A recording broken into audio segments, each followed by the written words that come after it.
चलो आप देखते हैं एक बारी।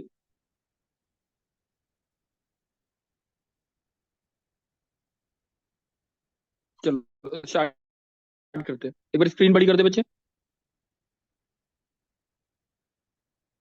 ठीक है सर। चलो अब तो ले पहला क्वेश्चन पढ़ दे बच्चे। Let S पहला equal to क्वेश्चन पढ़ दे। let S equal to 0 to 1, union 1 to 2, union 3 to 4, and T equals to 0, 1, 2, 3. Then which of the following statement is true? Is true. ठीक है, अब इस क्वेश्चन को देखते हैं कैसे करना है। देखो बच्चे, एक फंक्शन हमने पढ़ा था। ठीक है, ध्रुव तू एक बार डिस्कस करेगा। ठीक है, ओके सर। इन दोनों में से कौन सा फंक्शन है कौन सा फंक्शन नहीं है बता। ये भी सर एक इक्वेशन बनाई है मैंने, ये जैसे y y square is equal to x है, और ये y is equal to x square. कौन सा फंक्शन है कौन सा फंक्शन नहीं है, सर फर्स्ट की राइट वाला सेकंड फंक्शन है और सेकंड वाला मतलब सेकंड वाला फंक्शन है और पहला वाला फंक्शन नहीं है। बता। राइट वाला। सर आवाज आ रही है मेरी? बता। हाँ बच्चे आ रही है। सर राइट वाला फंक्शन है और लेफ्ट वाला फंक्शन बच्चे आ नहीं रही है है। आपको आवाज? क्यों नहीं है? क्योंकि यहाँ पे वाई की वैल्यू जो आ रही है वो कितनी है बता। सर यहाँ पे प्लस एक ही माइनस रूट एक्स। ठीक है ना। हाँ इट इज हाँ जी। Basically the composition of, it is the basically the composition of two function. ठीक बात है। Yes sir. हाँ या ना? Yes sir. ठीक है, और यहाँ पे जो है वो सिंगल फंक्शन का कंपोजिशन है। ये बात सब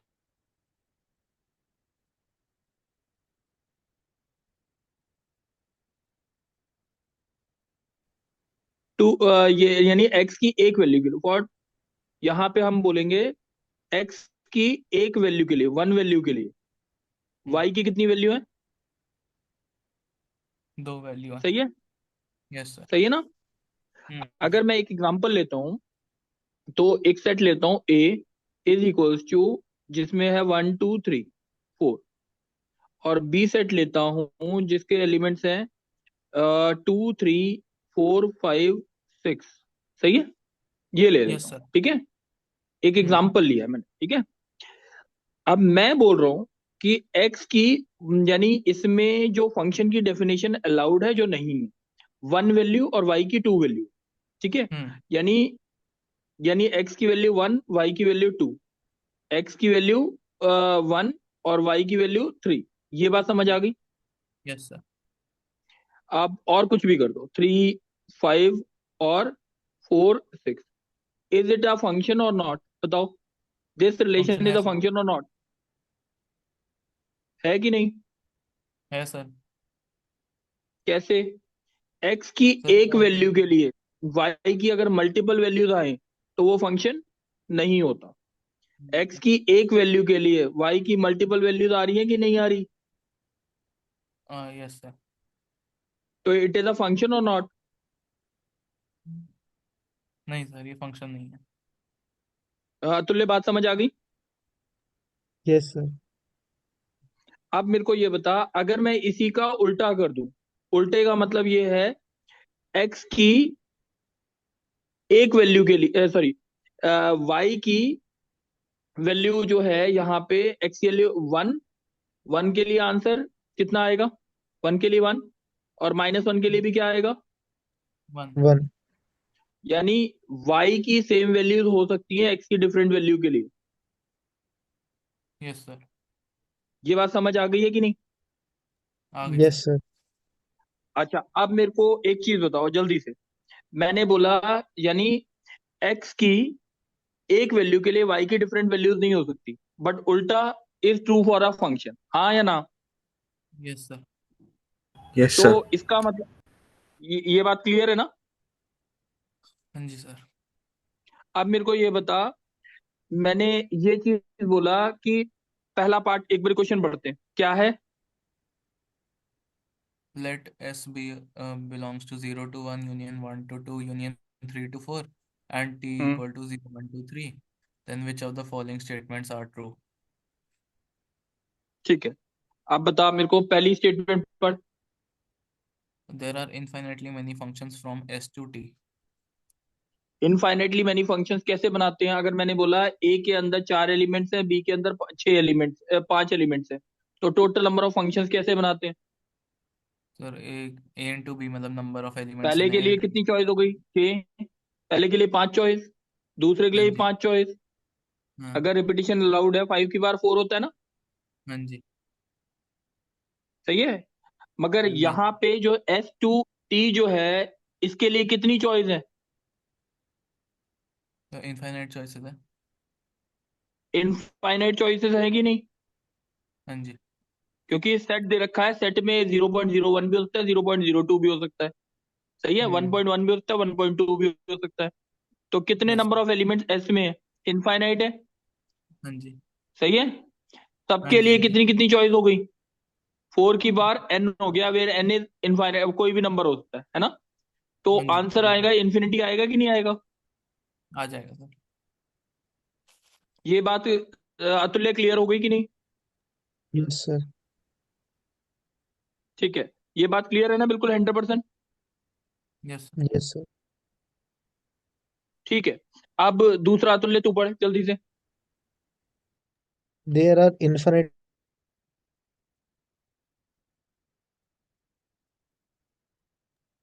नहीं there पढ़ा। are there are infinitely many infinitely many strictly increasing functions from S to T.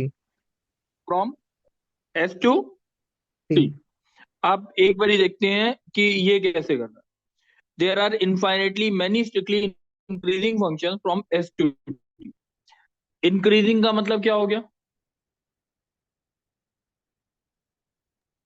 बोल। पिछली वाली वैल्यू से बड़ी अब आगे वाली जो हम हाँ, लेंगे. जैसे अगर मैंने बोला एग्जांपल लिया, एक सेट ए है जिसकी चॉइसेस है 1 2 3 4 है, सही है। और एक सेट है बी जिसकी चॉइसेस हैं 3 4 5 6, लेट सपोज ये।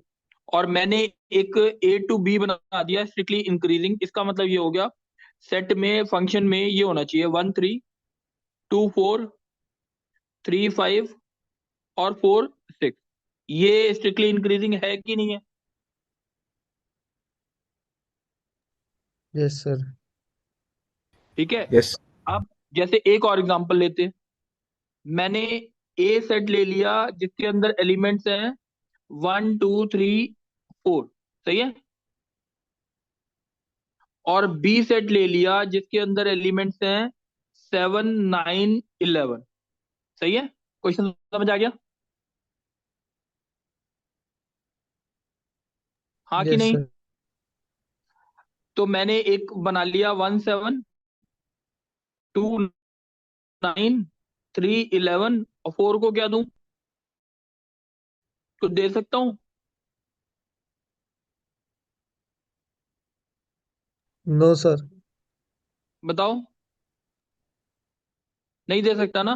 तो इसका मतलब जो ये वाले एलिमेंट है एस टू टी में, टी के अंदर जो एलिमेंट्स होने चाहिए वो एस से क्या होने चाहिए? ज्यादा.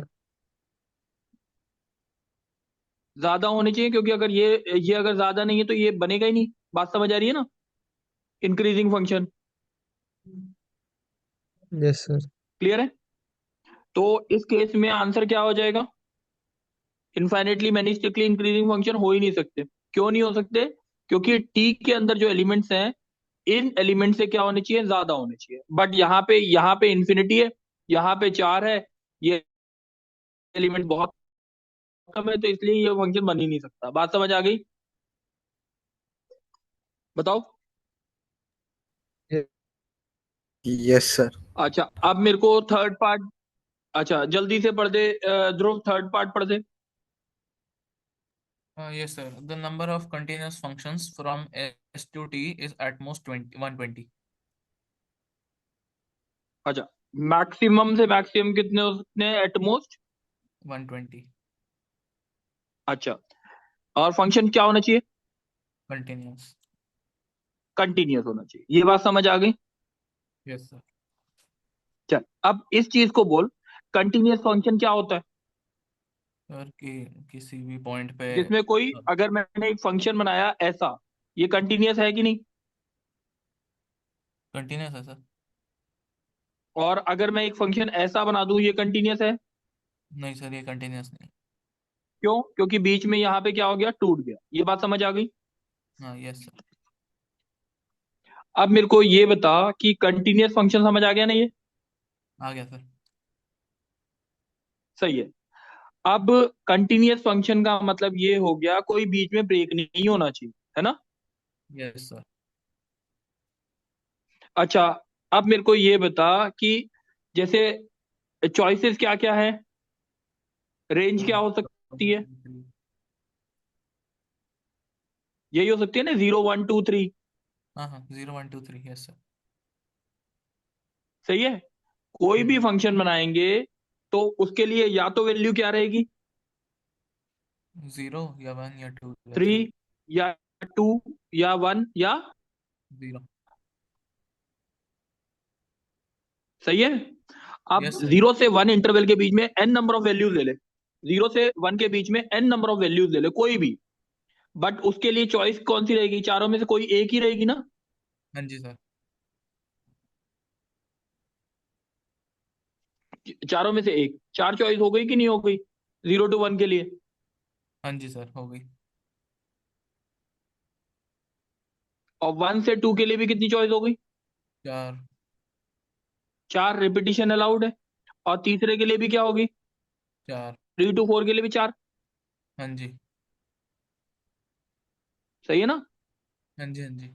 Total number of continuous function जो बन सकते हैं वो कितने बन सकते हैं? 64।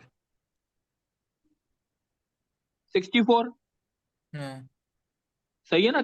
इसका मतलब ये हो गया, 0 to 1 के बीच में जो भी वैल्यू ले सकते हो, चार में से कोई भी ले सकते हो, या तो 0 ले लो, ठीक है, हम्म। यस या सर। तो 1 ले लो, या 2 ले लो, या 3 ले लो। ऐसी 1 से 2 के बीच में बनाओगे तब भी कितने चार ही बनेंगे। 4 ही बनेंगे, हाँ। हाँ कि नहीं? Yes sir. और 3 to 4 के बीच में भी बनाओगे तब भी कितने बनेंगे? चार ही 4 बनेंगे। ही तो बनेंगे। Total number of continuous function जो बनेंगे वो कितने बनेंगे? 64। 64। यानी इसका मतलब ये हो गया, 0 to 1 के बीच में कोई भी एक वैल्यू ले लो, 0 to 1, कोई भी। जैसे अगर मैं चार पॉइंट ले लिए, 0.1, 0.2, 0.3, 0.4, सबका आंसर जो आएगा वो क्या आना चाहिए? 0। 0। या आंसर क्या आना चाहिए? 1। 1 या या आंसर 2 क्या आना या चाहिए? 3। 2। या आंसर क्या आना चाहिए? 3। तो इसके लिए, सबके लिए कितनी इनफाइनाइट नंबर ऑफ वैल्यूज के लिए चार चॉइसेस हैं, 0 से 3, और सारी वैल्यू सेम ही रहेगी। ये बात समझ आ गई? आ गई सर। क्योंकि अगर मैं एक ही वैल्यू रहेगी, या तो 0 रहेगी, या 1 रहेगी, या 2 रहेगी, या 3 रहेगी। क्यों? अगर डिफरेंट हो गई तो कंटिन्यूअस रहेगा ही नहीं। नहीं रहेगा, हाँ। ठीक है। और डी ऑप्शन पढ़ दे एक बारी। The continuous function from S to T is differentiable. जो कंटिन्यूअस होगा वो डिफरेंशिएबल होगा कि नहीं होगा? सर जरूरी नहीं होता, क्योंकि पर इस सारी वैल्यू क्या है, होगा। जो फंक्शन बनेगा, जो आंसर बनेगा वो कांस्टेंट बनेगा। हाँ ठीक है यस ना? सर। ये constant function is always differentiable. Differentiable, हाँ। सही है कि नहीं? Yes sir. अब मैं इस क्वेश्चन को दोबारा से कर रहा हूं, क्योंकि मेरे को पता है इस क्वेश्चन में डाउट आना था। ठीक है? ठीक है सर। सही है ना?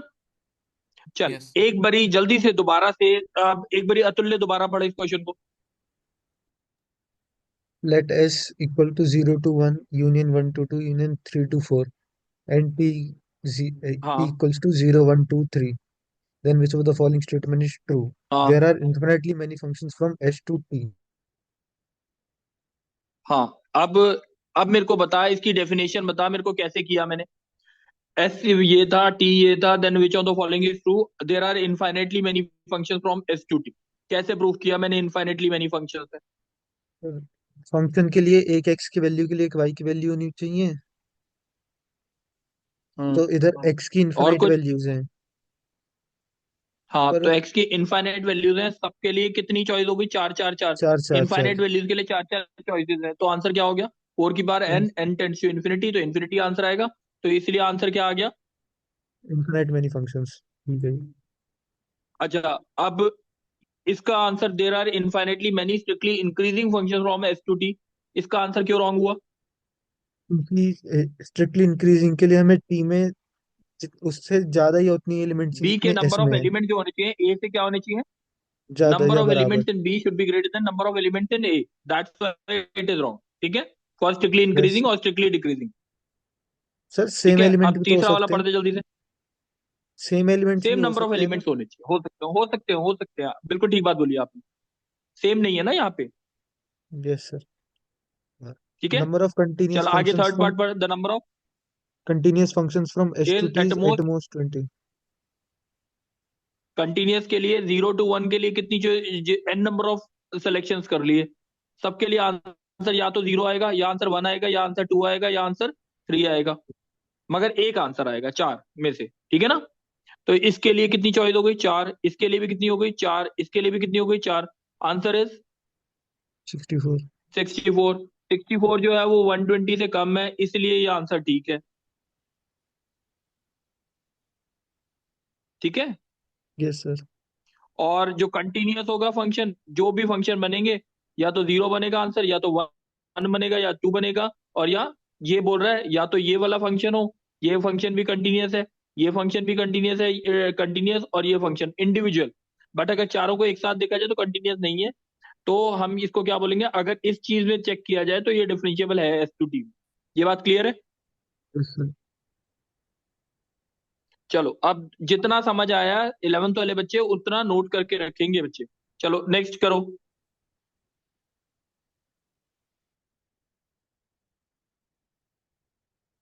हम्म, ये शायद 11th वाले बच्चों को समझ आए अच्छे से। एक बार 11th में कौन पढ़ेगा जल्दी बताओ? चलो तो ले, तू ही पढ़ दे। Let T1 and T2 be two distinct common tangents to ellipse and parabola हाँ, P. Suppose that ठीक है। tangent T1 touches P and E at a point A1 and A2 respectively, and the tangent T2 touches hmm, P and E at A4 and E3. Then which of the following is true? चलो, ये entrance पढ़ाई थी ना? Entrance पढ़ाई थी ना? इस Yes sir. Question को देखते हैं।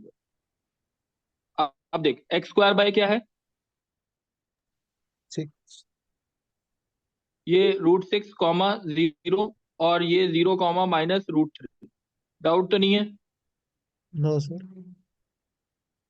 अब पैराबोला है y² is equals to, 12x. ठीक है, ये बात समझ आ गई। अब Yes sir.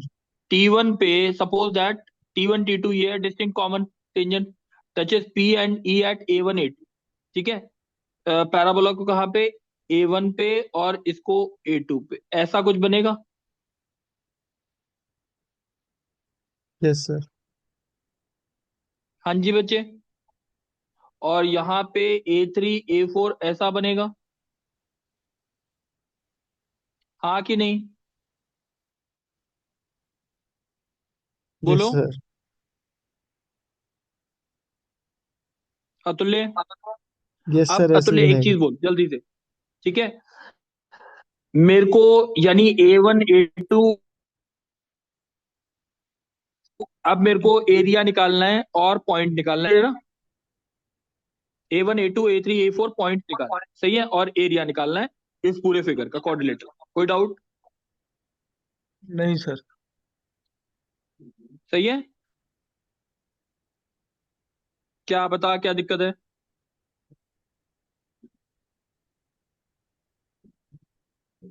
इसमें टेंजेंट की इक्वेशन एक निकालेंगे ना बार पहले। ध्रुव,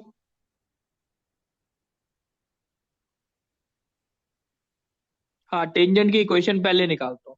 टेंजेंट की इक्वेशन पैराबोला के लिए क्या होती है? y equals to mx plus a by m, where y equals to mx plus a कितना है? a कितना? 3 by m। Now this line is tangent to ellipse also. तो इसके लिए कंडीशन होती है c² is equals to a² m² plus b²। a² कितना हो गया? 6। 3/m का होल स्क्वायर। a² कितना? a² हो गया 6, m² प्लस b² कितना? b² आपका 3 आ गया। ये बात क्लियर है? Yes sir. अब ये आ गया 9। 9 इज इक्वल्स टू 6 m की पावर 4 प्लस 3 m²। या अगर मैंने इसको बोला तो 6m⁴ plus 3m² minus 9 must be equal to 0। 6 9 दा कितना होता है 54। m² 1 और आ गया इसके ना फैक्टर डायरेक्ट। कितने बने 6m⁴ प्लस 9m², कोई बात नहीं बच्चे, minus 6m² minus 9 is equal to 0। 6m², नहीं, 3 कॉमन ले लिया, 2m² plus 3 minus 3, 2m² plus 3। इससे m की value 3m² is equal to 3 आया। m की वैल्यू प्लस माइनस 1 आ गई। दूसरी वैल्यू रिजेक्ट क्यों हो गई? क्योंकि m की वैल्यू नेगेटिव नहीं होती, m² की वैल्यू सही है। Yes sir. अब मेरे को इक्वेशन निकालनी है टेंजेंट की। टेंजेंट की इक्वेशन क्या आ गई? टेंजेंट की इक्वेशन आ गई y equal to mx plus 3/m थी। m की वैल्यू अगर 1 रखता हूं तो मेरी आ गई equation y equal to x plus 3। m is equal to 1 के लिए m इज इक्वल टू -1 अगर रखते हैं तो y equal to -x minus 3 आ गई। ये टेंजेंट की इक्वेशन समझ आ गई। Yes, sir. ये टेंजेंट की इक्वेशन है y equal to x plus 3, और इस टेंजेंट की इक्वेशन है y equal to -x minus 3। Doubt तो नहीं है बच्चे? हाँ सर। बताओ हाँ या ना। यस सर, हो गया। डाउट है? अब मेरे को नो ये सर। बता एरिया, अब ये कहता है, अब मैं इसको रब कर रहा हूँ पूरे को एक बारी।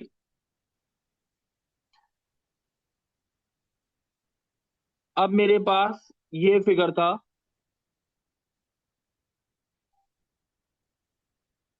सही है, A1, A2,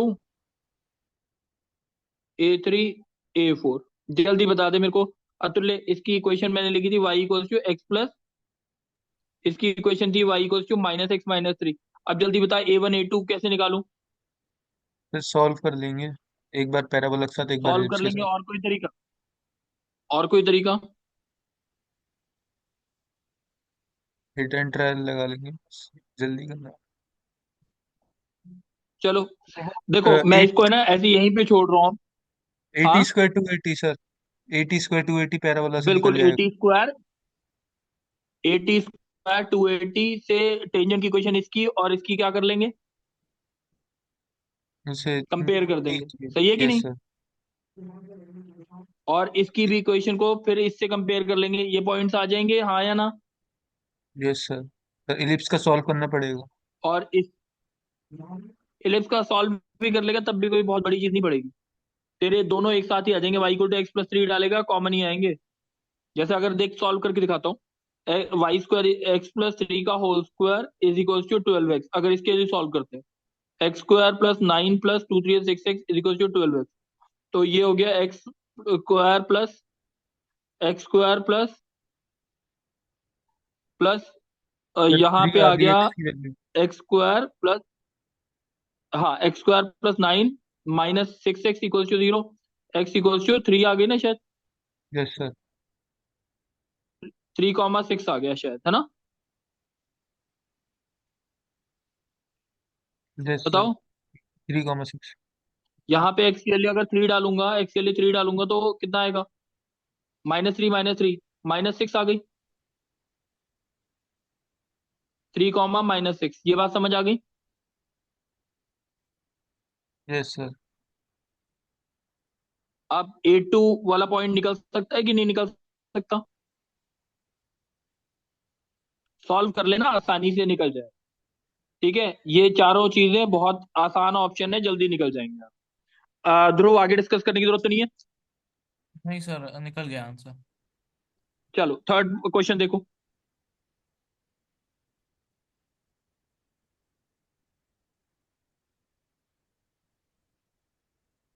हाँ, ये क्वेश्चन बहुत अच्छा है, बहुत बहुत ज्यादा अच्छा। चलो देखते हैं, अगर ये क्वेश्चन डिस्कस हो जाता तो बस अच्छी बात है। बहुत। थोड़ा सा स्क्रीन छोटी कर दे।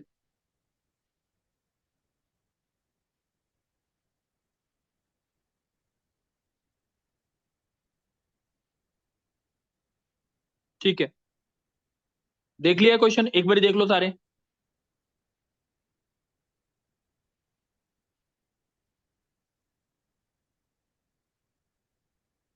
चलो अब देखते हैं कैसे करना।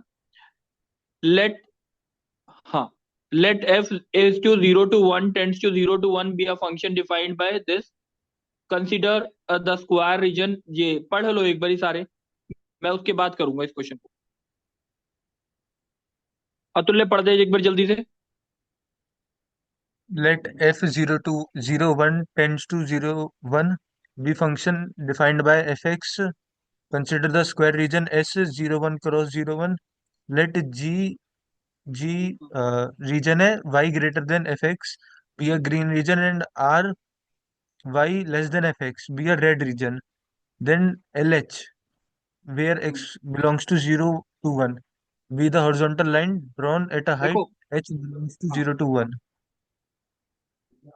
अब एक बार समझते हैं, छोड़ दे क्वेश्चन को।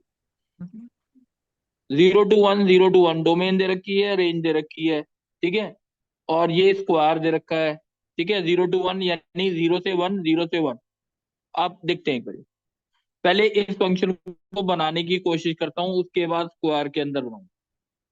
ये फंक्शन जो होगा, ये फंक्शन पहले स्क्वायर था, एक स्क्वायर है जैसे ये 0 1 0 1। डाउट है किसी को? ठीक है। अब ये वाला फंक्शन कैसे बनेगा 0 to 1 के बीच में? देखो बच्चे, अगर मैंने इस फंक्शन को बनाना है 0 to 1 के बीच में, पहले इसकी मैक्सिमम मिनिमम वैल्यू चेक कर लेता हूँ। एफ डैश एक्स कितना आया जल्दी बताओ।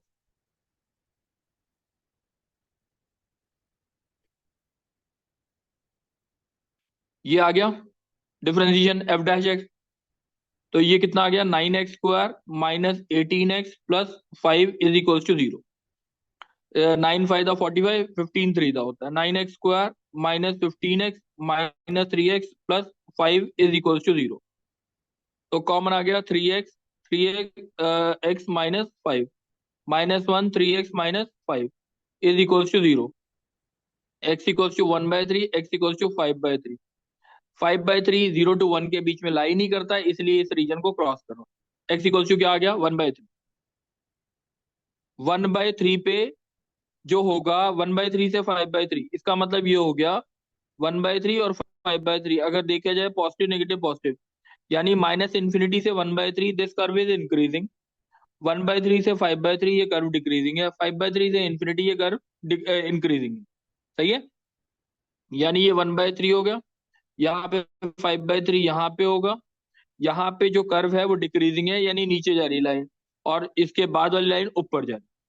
अब एक बारी ढंग से सुनते हैं कि कैसे इस चीज को आप प्लॉट करते। 0 पे वैल्यू बता सकते हो कितनी आ रही है?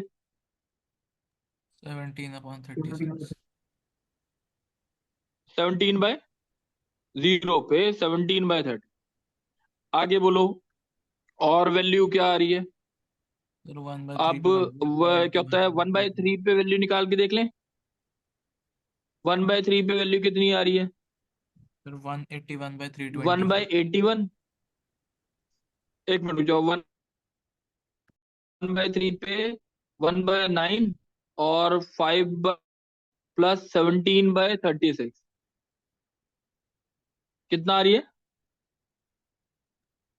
सर 181/320। कितनी आ रही है ध्रुव? 181/322, 324। यानी ये अप्रोक्सीमेटली 0.6 के आसपास आ रही है ना? Yes sir. अच्छा, अब एक तीसरा कॉर्नर पॉइंट मैंने 1 ले लिया, 1 पे वैल्यू कितनी आ रही है? 1 पे वैल्यू कितनी आ रही है? 1/3 -1 प्लस 5/9 प्लस 17/36 कितनी आ रही है? 13/36। 13/36 यानी और कम हो गई वैल्यू, और इसका मतलब ये कर्व ऐसा जा रहा। 1/3 पे तो सॉरी 1/3 पे क्या था? मैक्सिमम था। दोबारा से बनाते हैं, ये बात समझ आ गई?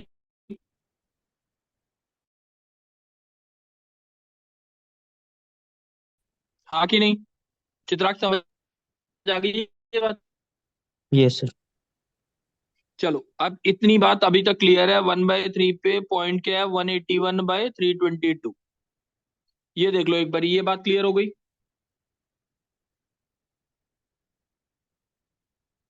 सही है। Yes sir. Yes, sir. चलो अब मैं एक चीज कर रहा हूं अभी।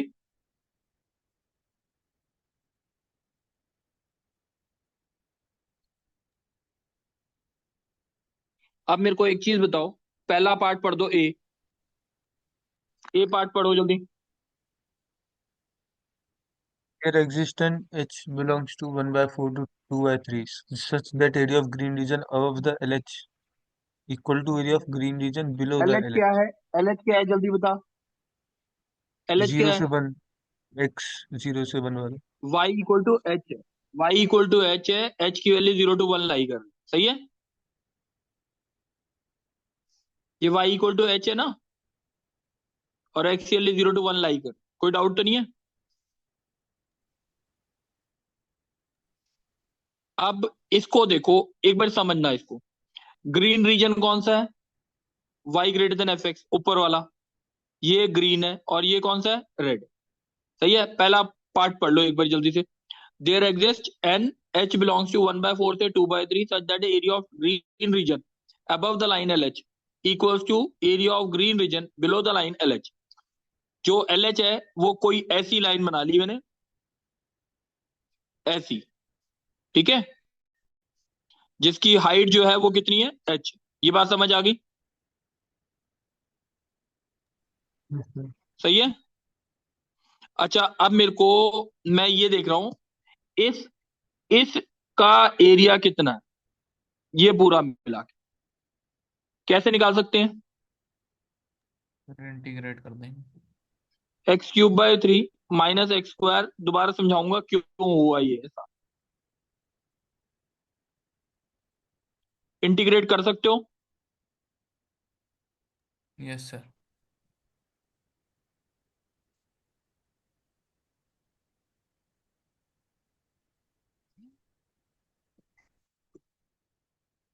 0 to 1, 1 डालो।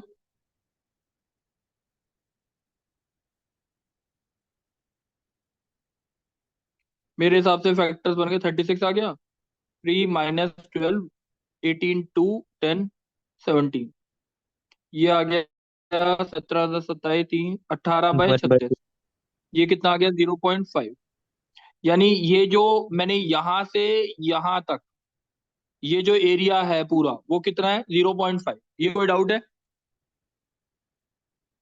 हाँ सर। चित्राग बात समझ आ गई बच्चे Yes, की? sir. अब चित्राग मेरे को एक चीज बोलता है, जल्दी जल्दी। मैं क्वेश्चन बोल रहा हूँ दोबारा से। ये जो ग्रीन रीजन है, ग्रीन रीजन मतलब ऊपर वाला